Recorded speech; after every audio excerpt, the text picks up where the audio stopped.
you make a different sound.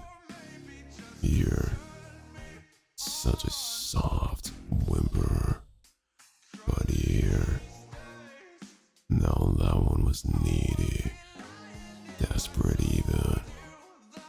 I could spend hours mapping out every little inch of you, figuring out what makes you gasp, moan, and tremble.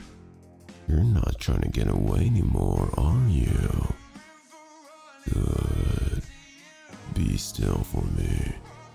Let me hear you.